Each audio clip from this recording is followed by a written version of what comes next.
몇 가지 광고를 드리도록 하겠습니다. 여전도연합회 원례회가 이번 주 금요일 오전 10시 반에 본당 대예배실에서 있겠습니다.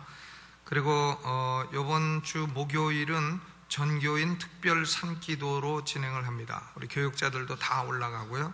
8시 반에 교회에서 출발해서 산에서 기도하고 1시간 동안 내려오도록 하겠습니다. 저도 가고 교육자 다 가고 이렇게 가니까 함께 참여하실 분들은 이번 목요일, 내일이죠. 내일 8시 30분 저녁에 교회에서 출발하도록 합니다. 그리고 이번 주 여전도회 수양관 교구 기도회는 이번 주에 수양관에 한 3,000명이 몰려왔기 때문에 거기 빈 공간이 없습니다. 그래서 사정에서 연기되고요. 거기 교구 여전도회 분들은 목요일 저녁 목요 선상 기도회에 참석해 주시기를 부탁을 드리겠습니다. 오늘 하나님 말씀은 히브리서 11장 13절로 16절 말씀을 중심으로 해서 더 나은 본향을 사모하라 하는 제목으로 말씀을 드리겠습니다. 여기 13절 말씀을 보면 이 사람들은 다 믿음을 따라 죽었으며 그랬습니다. 이 사람들은 다. 그럼 이 사람들이 누구냐? 이 사람들은 위에 나오는 믿음의 족장들을 말하는 겁니다. 아브라함이나 노아나 에녹이나 아벨이나 구약의 위대한 믿음의 사람들은 다 그랬어요. 그 다 어떻게 했단 말이냐? 다 어떻게 했단 말이냐? 여기서 다라고 하는 것은 뭘 말하냐면 이 믿음의 족장들의 믿음의 공통점은 이런 것이었다 하는 얘기입니다. 이 믿음의 족장들은 다 이렇게 믿었다, 다 이렇게 죽고 이렇게 살았다 하는 거니까 공통점을 말하고 있는 것입니다. 그러면 족장들은 다 달라도 그들 믿음의 공통점은 무엇이었느냐 하는 게 오늘 본문의 내용입니다. 13절로 16절까지의 내용은 그겁니다. 이 히브리서를 수신하는 수신자들은 예수 그리스도를 구주로 믿는다 하는 그 믿음 때문에 그 핍박의 위험 가운데 놓여 있었던 사람들입니다. 히브리서를 쓴 사도 바울은, 바울이라 할 때 사도 바울은 이렇게 핍박과 고난에 처한 수신자들에게 족장들의 믿음의 공통 분모가 바로 이런 거다 이렇게 제시를 하고 그들을 핍박 가운데 있는 성도들을 위로하고 격려하고자 했습니다. 여러분, 족장들의 믿음은 어떤 공통점이 있습니까? 여기 13절부터 16절까지가 공통점 5가지를 말하고 있습니다. 첫째로는 뭐냐면 그들의 믿음은 확신하는 믿음이었다. confidence, 확신했다. 믿는다 하면서도 흔들흔들 오늘은 믿었다, 내일은 안 믿었다 이렇게 된 것이 아니고 확실하게 믿었다, 확신했다는 겁니다. 그러니까 13절 전반에 이 사람들은 다 믿음을 따라 죽었으며 약속을 받지 못하였으되 그것을 멀리서 보고 환영했다 그랬어요. 그러니까 족장들은 살 때도 믿음으로 살고 또 죽을 때도 믿음으로 죽었다 그 얘기예요. 믿음을 따라 죽었다는 말은 죽을 때도 그들은 믿음을 갖고 죽었다 그 얘기예요. 그러니까 족장들은 살 때나 죽는 순간에나 믿음을 가지고 살았다. 그런데 뭘 믿었느냐? 뭘 믿었냐면 하나님이 주신 약속을 믿었다는 거예요. 하나님은 그들에게 약속을 주셨다. 예를 들면 아브라함에게는 3가지 약속을 주셨죠. 가나안 땅을 너와 네 자손에게 영구히 주리라. 땅의 약속입니다. Promise of land, 땅의 약속. 그리고 두 번째는 자녀의 약속입니다. 너의 자녀가, 너의 자손들이 하늘의 별처럼 바닷가의 모래처럼 많아질 것이다. Promise of children, 자녀의 약속입니다. 또 세 번째는 너는 복의 근원이 될 것이다. 너를 축복하는 자는 내가 축복하고 너를 저주하는 자에게 내가 저주할 것이다. 너로 말미암아 세계 모든 민족이 복을 받게 될 것이다. 그런데 아브라함은 자기가 살아있을 때 이 약속이 실현되는 것을 보았습니까? 못 보았습니까? 뭐 조금 볼까 말까 했습니다. 그러니까 가나안 땅에 아브라함이 가지고 있는 소유라고 한다면 자기 아내 사라를 묻은 마므레 땅, 마므레 우리 그 묘지 마므레, 그게 아브라함의 아내 사레가 묻힌 동산 이름이에요. 그러니까 그거 하나, 묘지 하나 있었지 그 가나안 땅 다 차지하지 못했습니다. 또 하늘의 별처럼 바닷가의 모래처럼 자손이 많을 거다 했는데 아브라함에게는 100세의 천신만고 끝에 얻은 아들 하나 있었습니다. 그 아들 이름이 뭡니까? 이삭. 그러니까 뭐 하늘의 별은 그만두고 하나, 그것도 가까스로 얻었다 이거예요. 또 복의 근원은 그만두고 이리저리 방황하고 이리저리 쫓겨다니는 그런 생애를 살았다 하는 겁니다. 그럼에도 불구하고 아브라함이나 믿음의 족장들은 죽는 순간에도 하나님이 약속하신 것을 이루지 않으셨다 하는 배신감이나 절망감을 가지고 죽은 것이 아니었다는 겁니다. 죽는 순간에도 하나님은 약속하신 것을 반드시 지키신다 하는 걸 믿음을 갖고 죽었다는 거예요. 왜냐하면 그들은 하나님의 약속을 보되 어떻게 보았냐면 멀리서 보았다 그랬어요. 하나님의 약속을 어떻게 보았다 그랬습니까? 멀리서 보고, 그것들을 멀리서 보고 환영했다 하는 겁니다. 그러니까 하나님이 약속하신 것을 믿음의 족장들은 멀리 봤다는 겁니다. 가까운 시대에 내 생애 중에 다 이루어질 것이다 이렇게 생각하지 아니하고, 하나님의 약속은 여러 세대에 걸쳐서 오랜 세월에 걸쳐서 장거리적으로 이루어질 것이다. 그러나 하나님의 약속은 반드시 이루어질 것이다. 이것을 확신했다는 것입니다. 그러므로 족장들의 믿음의 눈은 자기 세대에만 국한되는 짧은 근시안적인 안목이 아니었다는 거예요. 족장들의 믿음의 안목은 세대를 뛰어넘고 1000년이고 2000년이고 시대를 뛰어넘는 그런 장거리적인 안목이었다 하는 겁니다. 그러니까 믿음의 사람들은 그 안목이 좁으면 안 되는 거죠. 믿음의 사람들은 어떻게 봐야 된다고요? 멀리 봐야 된다. 멀리. 자동차 운전할 때도요, 운전할 때 이 초보자들은 그냥 옆에 지나가는 차 보고 벌벌 떨어요. 옆에 지나가는 차 보면 그거 따라가서 부딪혀 버립니다.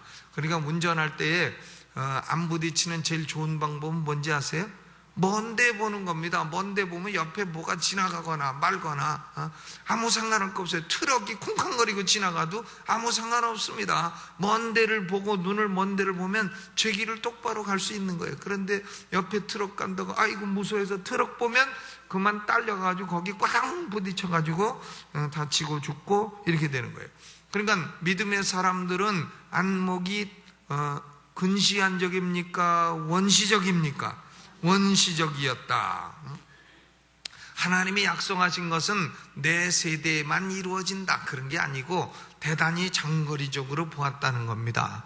우리가 참 믿음의 사람들은 이처럼 장기적인 안목을 가지고 사시기를 주님의 이름으로 축원합니다. 이 믿음의 사람들은요, 먼 후대 몇천 년 뒤를 바라보는 거예요. 아브라함은 몇천 년 뒤를 바라보면서 하나님의 약속이 이루어질 것을 환영했다 그랬어요. 환영했다. 아, 저렇게 멀리 가면 다 이루어지는 것이구나 하는 것을 다 보고, 그러니 이들의 영안이 얼마나 밝은 거예요. 영안이 시대를 뛰어넘고 몇천 년을 가는 거다 그거예요. 여러분, 아브라함이 예수님을 보았을까요? 못 보았을까요? 아브라함이 예수님을 보았을까? 못 보았을까? 예수님이 뭐라고 하셨냐면 요한복음 8장 56절에 이렇게 말씀하셨어요. 너희 조상 아브라함은 나의 때 볼 것을 즐거워하다가 보고 기뻐하였느니라. 아브라함이요, 예수님 때가 온다 하는 것을 보고 기뻐했다 그랬어요.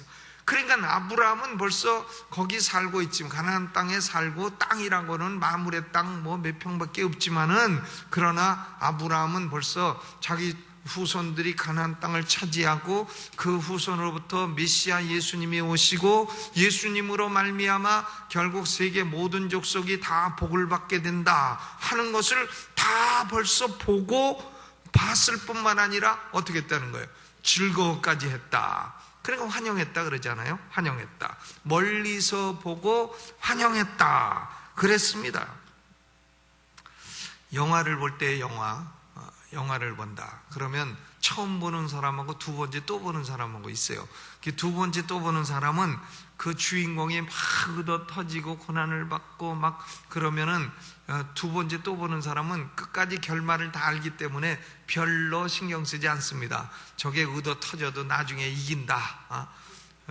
뭐 권투하는 영화도 있잖아요. 뭐 로키 이런 것도 있고 또 뭐 있지만 막 얻어 터지고 그래도 나중에 저 주인공이 이긴다 하는 걸 딱 알고 있으니까 뭐 좀 고난당해도 그렇게 슬퍼하거나 하지 않습니다. 그러나 처음 보는 사람은 아이고 어쩌나 하면서 막 눈물도 흘리고 이렇게 됩니다. 저 주인공 죽으면 안 되는데 안 죽을 거 뻔히 알면서. 저는 딴 거는 별로 눈물 안 나는데요, 텔레비 보고 슬픈 거 나오면 그냥 눈물이 많이 나요. 전 참 그래서 제가 아주 웃어 죽겠대요. 무슨 남자가 텔레비 보면서 우냐고. 근데 텔레비 연속곡에 막 우는 거 나오면은 하늘이시여 나오면 그냥 같이 따라서 울고. 그런데 요새 하늘이시여가 끝나갖고요 볼 게 없는데. 그래서 요새는 이제 주일 저녁 딱 마치고 가면은 게임의 여왕 그런 거 있어요. 그거 어쩌다가 한번 봤는데 재밌어서 이제 또 보고 그런데 그것만 봐요. 딴 거는 뭔지 몰라요. 그러니까 두 번째 보는 사람은 결말까지 다 봤기 때문에 중간에 사람들이 좀 고난당하는 거 있어도 저건 그런 게 아니니라, 중간 나중에 가면 다 이기니라 하는 걸 다 알고 있다 하는 겁니다. 그러니까 히브리서를 기록하고 있는 이 사도 바울은 지금 성도들이 막 고난받고 핍박당하고 있지만은 그러나 그거 잠깐 고난당하는데 거기서 넘어지지 말아라. 거기서 다시 믿음을 버리고 유대교로 돌아가거나 믿음을 포기하거나 이런 짓 하지 말아라. 왜냐? 그 믿음을 지키고 있으면 의도 터지는 건 잠깐이요, 멀리 보면 영광이 어마어마한 것이 기다리고 있는데 뭘 그렇게 약간의 고난과 핍박을 가지고 좌절하느냐? 하지 마라. 장거리적인 안목을 가지고 그 안목의 믿음을 가지고 장거리를 바라보고 승리해라. 이걸 말씀하고 있는 것입니다. 그러므로 믿음의 사람은 안목이 작습니까? 가깝습니까? 뭡니까? 멀다 이거야. 멀리서 보고 기뻐한다. 멀리서 보고 기뻐한다. 우리 참 믿음의 사람들은 안목이 어떤 사람 정치가들은 5년만 내다보면 굉장하다, 1년만 앞을 내다봐도 굉장한 사람이다 그러지만 우리는 몇 년을 앞을 내다보고 살아가고 있습니까? 아주 영원을 내다보고 살고 있는 거예요. 영원이 되면 어떻게 될 건가, 그런 거기 때문에 세상 사람들과 다른 겁니다. 믿음의 족장들의 공통점은 뭐냐? 장거리적인 안목을 가지고 믿음은 반드시 승리하고 믿음에는 영광이 따른다 하는 것을 확신했다는 것입니다. 여러분 확신하십니까? 네, 그러면 족장들과 똑같은 믿음을 가지고 사는 사람들인 줄로 믿습니다. 두 번째로 그들은 증거했다 그랬어요. 증거 13절 후반에 보니까 또 땅에서는 외국인과 나그네로라 뭐 했어요? 증거하였다. 증거. 그들은 어딜 가나 우리는 외국인입니다, 우리는 나그네입니다 이러고 증거하고 살았다는 거예요. 족장들은 어딜 가도 내가 이 땅의 주인입니다 이러고 살질 않고 우리는 나그네입니다, 우리는 외국인입니다 이러고 증거를 했다는 겁니다. 그러니까 아브라함도 창세기 23장 4절에 해쪽 속으로부터 마물의 땅을 구입할 때에 나는 당신들 중에 나그네여 거류하는 자이니 그랬어요. 아브라함이 그렇게 증거했습니다. 그리고 다윗도 그랬습니다. 역대상 29장 15절에 다윗이 이렇게 증거했어요. 우리는 우리 조상들과 같이 주님 앞에서 이방 나그네와 거류민들이라. 세상에 있는 날이 그림자 같아서 희망이 없나이다. 다윗도 우리는 이방 나그네와 거류민입니다 이렇게 고백을 했어요. 다윗이 시편 39편 12절에도 나는 주와 함께 나그네이며 나의 모든 조상들처럼 떠도나이다. 베드로전서 2장 11절에도 사도 베드로가 이렇게 말했습니다. 사랑하는 자들아 거류민과 나그네 같은 너희를 권하노니 그랬습니다. 믿음의 사람들은 이 세상에 살아가고 있지만은 우리의 아이덴티티가 뭐냐? 믿음의 사람들의 아이덴티티는 뭐냐면 우리는 천국의 백성이다. 우리는 천국의 백성이요, 천국이 우리나라고 우리는 이 세상에 나그네나 외국인처럼 살아가고 있다 하는 거예요. 그렇기 때문에 믿음의 사람들은 인생의 목적도 다르고 가치관도 다르고 언어도 다르고 보는 눈도 다르고 걷는 길도 다른 줄로 믿습니다. 그러니까 저는 대학 동창들 친구들 많이 있지만은 만나면은 도무지 대화가 안 통해요. 대화가. 그들의 관심은요, 그 천국이 아닙니다. 전부 이 세상 거예요. 다 뭐 누가 돈을 얼마를 벌었냐느니, 누가 뭐 얼마나 출세했냐느니, 국회의원이 됐냐느니, 세상에 꼭 저 못난 놈들이 다 국회의원 됐더라니. 학교 다닐 때 진짜 문열이 같은 놈들만 다 국회의원 됐는데, 똑똑한 것들은 다 그런데 안 가고요. 다 뭐 됐냐면은 목사 되거나 아니면은 뭐 다 그렇게 됐지. 그러니까요, 믿음의 사람하고 세상 사람하고는 아주 다른 게 많습니다. 뭐 추구하는 게 다 달라요. 대화가 안 통해요. 말이 안 통하고. 왜? 아이덴티티가 다르기 때문에. 아이덴티티가. 우리는 이 세상을 어떻게 삽니까? 나그네처럼 외국인처럼 살아가는 거예요. 그러니까 이런 증거는 대한민국의 유명한 가수 최희준도 증거하지 않았습니까? 인생은 나그네 길 어디서 왔다가 어디로 가는지 구름이 흘러가듯 떠돌다 가는 길에 그만하랍니다. 고음 불가. 그런데 최희준 씨도요, 인생은 나그네 길이라 이렇게 말했습니다. 그런데 우리 믿음의 족장들도 우리 성도들은 나그네 된 외국인 같은 인생을 살아가고 있다. 어디 가든지 그렇게 증거를 했다는 겁니다. 그게 믿음의 한 특징이라는 거예요. 그러니까 믿음 있는 사람들은 이 세상 살아갈 동안에 이 세상 것이 곧 영원한 것이라고 생각하고 살지 않습니다. 이것은 일시적인 거요. 이것은 지금 여행 와가지고 잠깐 뭐 사는 거요. 여행 와서 잠깐 즐기는 것이지 여기가 내가 영원히 살 곳은 아니다 하는 거예요. 그런데요, 그러면 최희준 씨와 믿음의 이 족장들과 차이점은 뭐냐면 세 번째, 믿음의 사람들은 방향성이 분명했어요. 디렉션, 방향성이. 외국인이요 나그네로라 증거하는 것은 최희준이나 아브라함이랑 똑같아요. 그러나 아브라함은 방향이 정확했습니다. 방향이 14절이에요. 14절 읽어봅니다. 시작. 이같이 말하는 자들은 본향 찾는 것을 나타냄이라 그랬어요. 최희준 씨는 뭐냐면은 구름처럼 정처 없이 흘러간다는 거예요. 구름처럼. 가사가 어떻게 되더라? 구름이 흘러가듯 떠돌다 가는 길에 정이란 두지 말자, 또 미련일랑 두지 말자, 정은 주지 말자든가 찾다든가. 그런데 구름처럼 흘러간다는 거죠. 최희준은 구름처럼 흘러가지만 우리는 구름처럼 흘러가지는 않습니다. 우리는 가는 뭐가 있어요? 방향이 있어요. 방향이 뚜렷합니다. 다른 데로 안 갑니다. 믿음의 족장들은 그 방향이 어디냐? 본향입니다. 본향이 방향이에요. 그러므로 인생길이란 본향으로 가는 여정길이지 이리저리 헤매이고 구름 가는 데처럼 구름에 달 가듯이 가는 나그네처럼 가는 그런 여유는 없습니다. 길은 오직 하나예요. 저는 어려서 소설가 박종화 씨가 쓴 구름에 달 가듯이 가는 나그네인가 무슨 소설인가 그것을 하여간 한지를 다 읽은 적이 있는데 아무것도 생각 안 나는데요. 구름에 달 가듯이 생각나는 거 아무것도 없어요. 그런데 길은 오직 하나입니다. 본향으로 가는 길이에요. 우리 믿음의 사람들은 이 세상을 외국인과 나그네로 살지만 가는 목표와 방향은 뚜렷하다는 거예요. 어디라고요? 본향이라, 본향. 그러니까 이스라엘 백성들은 가나안 땅으로 들어가기 위해서 무려 40년을 광야에서 여행을 했습니다. 우리는 본향으로 가는 여행길이라, 우리 인생은 본향으로 가는 여행길이라 그겁니다.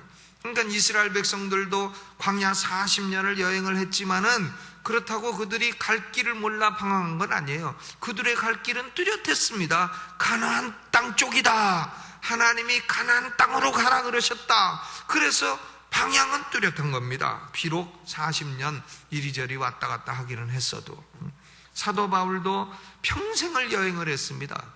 복음을 증거하기 위해서 3번은 장기적인 여행을 했고 또 한 번은 죄수의 몸으로 로마로 여행을 했고 이랬습니다. 그러니까 4번에 걸쳐서 여행을 했는데 바울의 목표는 그렇게 여기저기 여행을 하지만 가고 싶은 곳은 어디였냐면은 바로 삼층천이었다. 하늘에 있는 천국이었다 그겁니다. 그러므로 믿음의 사람들은 추구하는 목적지와 방향이 분명합니다. 어디라고요? 본향이라. 본향, 천국 고향인 것입니다. 이 목적지를 딱 놓치게 되면 그 인생은 그야말로 최인주 씨처럼 구름처럼 구름에 달 가듯이 박종화 씨처럼 정처 없는 인생이 되고 마는 것이다 그 말이죠. 최희준 씨 지금 살아 계신가요? 살아 계세요? 예, 그렇구나. 나이가 많을 건데 지금 예? 70 거의 됐어요. 예, 서울법대 나와갖고 법은 안 하고 인생은 나그네들 부르시더니 그러니까 그분들은 다 뭐냐 방향을 모르니까 그냥 방황할 수밖에 없는 거 아니겠습니까? 70살까지 방황하고 앞으로도 방황하고 영원히 방황할 것이다 그 말이죠. 그러나 우리 믿음의 사람들은 이 세상을 나그네처럼 살아도 방향은 한 가지다 이거예요. 그래서 믿음의 사람들은 공통점이 뭐냐면은 첫째는 확신이요, 둘째는 증거요, 셋째는 방향이라. 그럼 넷째는 뭐냐? 넷째는 사모함입니다. 사모함. 15절 16절 읽어봅니다. 시작. 저희가 나온 바 본향을 생각하였다면 돌아갈 기회가 있었으려니와 저희가 이제는 더 나은 본향을 사모하니 곧 하늘에 있는 것이라 그랬어요. longing, 사모한다, 그리워한다. 요새는 사람들이 이런 단어들을 잘 안 써요. 유행가 가사에도 이런 단어가 좀 없고. 그런데 사모한다든가 그리워한다든가 이런 단어들은 참 낭만성이 있습니다. 근데요, 여기 족장들은 사모하는 마음을 갖고 살았어요. longing, 그리워합니다. 어디를 그리워했어요? 저희가 나온 바 본향을 생각하였다면 돌아갈 기회가 있었을 거다. 그런데 이들이 사모하는 것은 원래 저희가 나온 땅의 고향이 아니라는 거예요. 아브라함의 땅의 고향은 어디냐? 갈대아 우루 아닙니까? 아브라함이 갈대아 우루를 사모했다고요? 아닙니다. 아브라함은 그런 고향은 사모한 적이 없어요. 만약에 아브라함이 나온 바 땅에서의 본향을 사모했더라면 돌아갈 기회가 있었을 것입니다. 한번 갔다 오니라 하고 갔다 올 수가 있었을 거예요. 그러나 그들이 사모한 것은 어디냐면 하늘에 있는 것이라. 두 가지 특징이 있어요. 하늘에 있는 본향이라. 그리고 또 하나는 뭐냐면 더 나은 본향이라. 더 좋은 본향이요 하늘에 있는 본향이라. 땅에 있는 고향을 그리워한 게 아닙니다. 그러니까 우리 가곡들 보면 다 뭘 그리워합니까? 땅에 있는 고향을 그리워해. 내 고향 남쪽 바다. 그 다음 뭐더라? 그 파란 물 눈에 보이네. 꿈엔 늘 이질이요. 이렇게 되는 거. 다 내 고향 남쪽 바다. 지금 내 고향 남쪽 바다 가봐야요. 전부 다 가두리 양식장이나 있고 횟집이나 있고 뭐 볼 거 아무것도 없어요. 그러니까 이 믿음의 족장들은 그 땅에 있는 더 못한 고향 그런 걸 사모하지 말고 하늘에 있는 영원한 고향, 더 나은 고향, 그 본향을 사모했다 하는 겁니다. 여기서 히브리서 기자인 사도 바울은 그 수신자들이 땅에 있는 고향으로 돌아가지 말라는 거예요. 즉 유대교로 돌아가지 말라는 겁니다. 유대교는 기껏 해봐야 땅에 있는 그런 좀 모자란 고향, 부족한 고향에 불과하다 그거예요. 그러므로 핍박과 순교의 위험이 있을지라도 하늘에 있는 더 나은 본향을 사모하면서 믿음을 버리지 말라 하는 겁니다. 그러므로 여러분 마음속으로요, 믿음의 사람들은 언제나 어디를 사모합니까? 더 나은 본향을 사모합니다. 지금 조금 괴로워도 그냥 지금 내 인생이 어째 이렇게 시궁창에 와 있나, 그래도 시궁창에 거꾸로 베껴서 한 조금만 있으시면 아주 아름다운 더 나은 본향이 올 줄로 믿으시기를 주의 이름으로 축원합니다. 그러니까 그런 걸 사모하는 사람은요, 현세 고통을 이겨낼 수 있는 거예요. 그리고 죽어도 감사하죠. 죽어도 감사한 거 아니겠어요? 살아도 고맙고 죽으면 더 감사하고, 그렇다고 일부러 죽지는 않는 그런 게 믿음의 삶이라 하는 겁니다. 그러므로 믿음의 사람들은 네 번째 특징이 사모함이에요. 하늘에 있는 더 나은 본향을 사모했다. 그리고 다섯 번째는 믿음의 사람들의 특징은 뭐냐? 특징은 뭐냐면 하나님의 보답이 있는 겁니다. 하나님의 보답이 있다. 믿음에는 반드시 하나님이 뭘 하신다고요? 보답을 하십니다. 하나님이 믿음 있는 사람에게 너 믿냐? 아이고 나를 왜 믿냐? 내가 뭘 믿을 존재라고 믿냐? 이러시는 게 아니고, 믿음의 사람들은 믿는 사람들에게 내 믿는 대로 될지어다, 이런 믿음의 보답이 반드시 있다는 겁니다. 믿음의 보답이라고도 할 수 있고 믿음의 상급이라도 할 수 있는 것이 반드시 있다는 거예요. 그러니까 믿음이 있는 자는 하나님이 살아계신 것과 또한 자기를 찾는 자들에게 상 주시는 이심을 믿어야 할지니라. 믿음에는 반드시 하나님의 상급이 있다. 16절 후반을 읽어보죠. 후반. 그러므로 읽어봅니다. 시작. 그러므로 하나님이 저희 하나님이라 일컬음 받으심을 부끄러워 아니하시고 저희를 위하여 한 성을 예비하셨느니라 그랬습니다. 하나님은요, 아브라함의 하나님, 이삭의 하나님, 야곱의 하나님 이렇게 불렀어요. 사람들이. 그때 하나님이 야, 그 왜 내 이름을 그런 사람 이름 앞에 붙이냐? 그렇게 부끄러워하지 아니하시고 나는 과연 아브라함의 하나님이여 야곱의 하나님이여 이삭의 하나님이라, 이렇게 부끄러워하지 아니하시고 하나님의 이름 붙이는 것을 좋아하셨다는 얘기입니다. 왜냐하면 믿음의 족장은 하나님을 향한 변함없는 믿음과 사랑으로 살았기 때문인 것입니다. 그러므로 하나님이 보답해 주시는데 어떻게 보답해 주셨느냐? 하나님이 그들의 하나님이라 불리우는 걸 좋아하실 뿐만 아니라 저희를 위하여 무엇을 예비하셨다고요? 한 성을 예비하셨느니라 그랬어요. 한 성을 어디에다 예비하셨어요? 하늘에다가, heavenly city, 하늘의 도성을 예비해 두셨다 하는 겁니다. 하늘의 도시를 예비해 두셨다. 하나님은요, 하늘에다가 도시를 예비해 주셨어요. 저는 시골이 좋긴 좋은데요, 시골. 어려서 우리 외할머니 계신 섬 시골에 가면 한 달 있으면 환장을 하겠어요. 아유, 그 나무가 그 나무고 그 바다가 그 바다고 그 돼지가 그 돼지고 그 소가 그 소고. 그래서 시골이 가고 싶은데 시골은 일주일만 있으면 얼른 오고 싶어요. 도시로요. 왜냐? 답답하고. 또 시골에서는 감자도 먹고 고구마 먹는 것도 좋은데 그래도 도시가 좋더라니까요. 전 지금 이 어르신들도요, 이 실버 타운 그거 시골에 해놓는 거 그건 미련한 짓이라고 생각합니다. 시골의 어르신들이 좋아합니까? 아닙니다. 사람은요, 도시를 좋아해요. 아멘. 도시가 좋은 거예요. 왜? 백화점도 있고 아이스크림 가게도 있고 짜장면 집도 있고, 그렇기 때문에 도시가 좋은 겁니다. 그래서 저는 시골은 한 일주일 그냥 잠깐 한 3일 갔다가 잠깐 바람 쐬고 도시로 다시 와서 지지고 볶고 싸우더라도 도시가 좋은 거다. 그러니까 이 실버타운은요, 강남 한복판에 지어야 됩니다. 그죠? 동의하시는 분?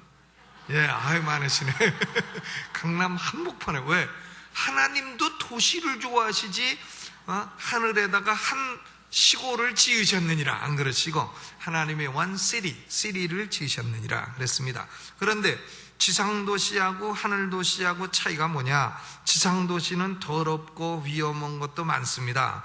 그리고 지상도시에는 이웃하고 싸움도 많이 해요. 이웃하고 싸우기도 하고, 나쁜 이웃 만나기도 하고, 쓰레기 몰래 갖다가 자기 앞에 버리는 이웃도 있고 그렇습니다. 그런데 하늘의 도시는 깨끗하고 안전하고 영원하고 모두 사랑하는 사람들만 있고, 그런 곳이 하늘의 도성이라. 하나님이 직접 설계하시고 하나님이 직접 건축하신 하늘의 도성이라 그랬습니다. 이것을 요한계시록에 가면 새 예루살렘 성이라 그러지 않았어요? 새 예루살렘 성. 우리에게는 이 새 예루살렘 성, 하늘의 도성, 그런 본향이 있는 줄로 믿으시기를 바랍니다. 우리는 인생을 지금 나그네처럼 외국인처럼 사는 거예요. 그러나 우리가 갈 본향, 목적지는 언제나 하늘의 도성입니다. 그러므로 우리가 방향을 잃지 말고, 방향성은 분명합니다. 이 세상에 좀 겁준다고 겁먹지 말고, 핍박한다고 뭐 믿음을 갖다가 버리거나 믿음을 꺾거나 이러지 마시고, 이 세상을 너무 사랑하지 마시고, 이 세상에 재물이 많거나 권력이 많아도 너무 사랑하지 마시고, 그렇게 사랑해봐야 그것들은 다 배반할 것들이다 하는 것이니까 너무 마음 두지 마시고, 이 세상의 물질에 현혹되지 마시고, 이 족장들의 믿음과 같이 확신을 가지고 이 세상에선 외국인이라 증거하면서 방향을 본향으로 삼어 본향을 사모하며 예비하신 본향을 언젠간 돌아갈 것이다. 그 확신 가운데 본향에 내가 어떻게 하면 더 큰 상을 쌓아둘 것인가, 내 인생에 어떻게 하면 본향에 돌아갔을 때에 영화로운 인생이 될 것인가, 이것을 생각하며 변함없는 믿음으로 사시기를 주님의 이름으로 축원합니다. 우리 찬송 부르면서 준비하신 예물이 있으시면 예물